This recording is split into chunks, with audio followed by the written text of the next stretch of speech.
சிம்மராசினியர்களுக்கு வணக்கம். நீங்கள் உலகில் எந்த மூலையில் இருந்தாலும் மகா சிவராத்திரியான இன்று இதை செய்தால் நிச்சயம் உங்களுடைய வாழ்வில் பல நன்மைகள் நடக்கும். அப்படி என்ன மாதிரியான நன்மைகள் எல்லாம் ஏற்பட இருக்கு, கிரகநிலைகளின் ரீதியாக அமையிருக்கும் சாதகங்கள் என்ன, பாதகங்கள் என்ன, மேலும் என்ன மாதிரியான முன்னேற்றங்கள் ஏற்பட இருக்கு, குறிப்பா இந்த மகா சிவராத்திரி அப்படின்னா என்ன என்பதை பற்றி சற்று விரிவாக தெரிந்து கொள்வோம். அந்த வகையில் இந்த மகா சிவராத்திரி என்பது சிவபெருமானை கௌரவிக்கும் ஒரு இந்து பண்டிகையாகும். இது சிவனின் இரவு என்றும் அழைக்கப்படுகிறது. மேலும் இது பெரும்பாலான இந்திய மாநிலங்களில் கொண்டாடப்படுகிறது. ஒவ்வொரு ஆண்டும் இந்த விழா பால்குண மாதத்தின் அமாவாசையின் 14ஆம் தேதி இரவு வருகிறது. இது ஆங்கில நாட்காட்டியின்படி மார்ச் மற்றும் பிப்ரவரி மாதங்களுடன் ஒத்துப்போகிறது. பக்தர்கள் இரவும் பகலும் விரதமிருந்து சிவபெருமானை வழிபடுகிறார்கள். அது மட்டுமில்லாமல் மகா சிவராத்திரியின் முக்கியத்துவம் என்ன என்று பார்க்கும்போது, மகா சிவராத்திரி என்பது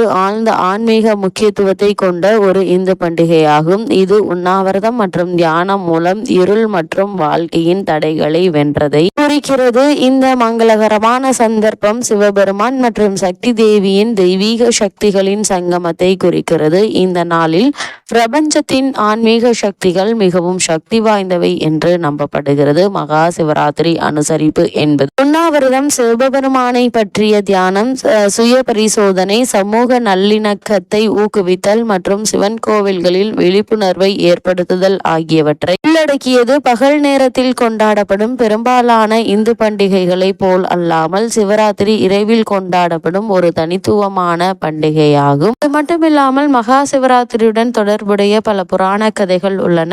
மேலும் அதன் முக்கியத்துவம் லிங்க புராணம் உட்பட பல்வேறு புராணங்களில் விரிவாக கூறப்பட்டுள்ளது. இந்த நூல்கள் மகா சிவராத்திரி விரதத்தை கடைபிடிப்பதன் முக்கியத்துவத்தையும் சிவபெருமானுக்கும் அவரது குறியீட்டு பிரதிநிதித்துவமான லிங்கத்திற்கும் மரியாதை செலுத்துவதன் முக்கியத்துவத்தையும் வலியுறுத்துகிறது. ஒரு புராணத்தின்படி இந்த இரவில்தான் சிவன் தாண்டவ நடனத்தை நிகழ்த்தினார். இது படைப்பு மற்றும் அழிவின் சக்தி வாய்ந்த மற்றும் தெய்வீக வெளிப்பாடாகும். பக்தர்கள் சிவதூதுகளை பாடுகிறார்கள், வேதங்களை ஓதுகிறார்கள், எல்லாம் வள்ளுவர் நிகழ்த்தும் பிரபஞ்ச நடனத்தின் அடையாளமாக பங்கேற்கிறார்கள் மற்றும் அவரது சர்வ வியாபத்துவத்தை கொண்டாடுகிறார்கள். மற்றொரு புராண கதை இந்த நாளில் நடந்ததாக கூறப்படும். சிவபெருமான் மற்றும் பார்வதி தேவியினுடைய திருமணத்துடன் தொடர்புடையது. இந்த அம்சம் திருமணமான தம்பதிகள் மற்றும் நல்ல கணவரை தேடும் திருமணமாகாத பெண்களுக்கு இந்த விழாவை மிகவும் முக்கியத்துவம் வாய்ந்ததாக ஆக்குகிறது.